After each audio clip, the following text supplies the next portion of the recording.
to discuss the idea, to discuss how I began Nanta's line, I have to go back to when I was attending art school in Boston. And I had a teacher named Bill Oakes, and we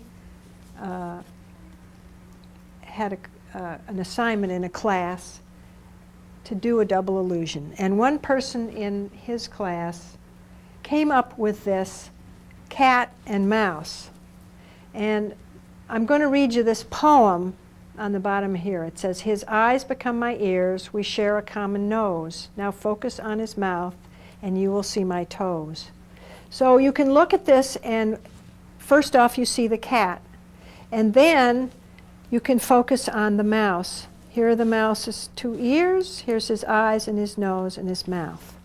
So I got very interested in double illusions, starting with this. And later on, Bill Oakes and I actually did some books together. We got to be friends when he was my teacher in art school, and then we got interested in doing books. And so this picture started us off thinking about doing books about double illusion. And so then we did a couple of dummies. This book was called Mouse's Mystery Friend, and here is one of the double illusions that we did.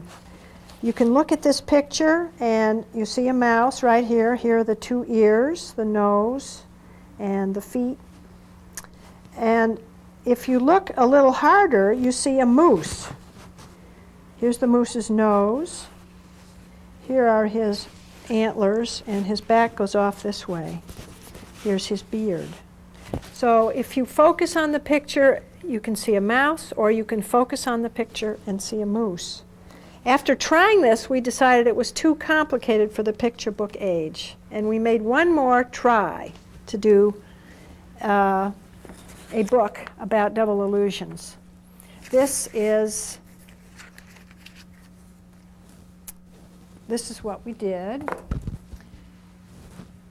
This represents a double-page spread.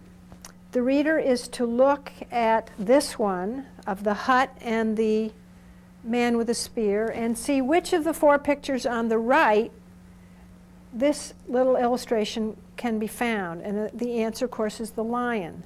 Then the next page shows that same lion, and we move in on the lion, and eventually you see that the lion's ear has become a hut, and some of the lion's hair has become this man with a spear. Once again, this was too complicated an idea for children's picture books, so we abandoned the whole scheme. But I was very interested in this idea of turning a lion into something. I spent a lot of time thinking how I could create a book simple enough for the picture book age. And I finally decided that if I could have a book that the pages turned, and each time they turned they created something, that would be simple enough. So I created a story about a little girl, a little Maasai girl named Nanta. Her tribe is having trouble with lions. They've been stealing the cattle, the tribe's cattle, and the men are going off to hunt the lion, and Nanta is interested in going and seeing a lion for herself. So she sneaks out of the village. And so this is the little story about her sneaking out of the village and looking out in the savannah for a lion. And she doesn't see a lion, but she sees a lot of other animals. And eventually she ends up in a village, a nearby village, probably a Kikuyu village.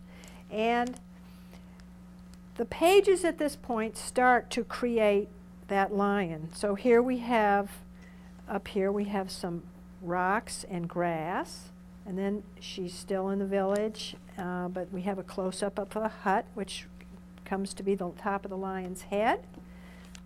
Here we have the lion's eyes. They're two birds. And then the last page completes it, and you get the entire lion. So I finally did manage to do it. Create a lion in layers.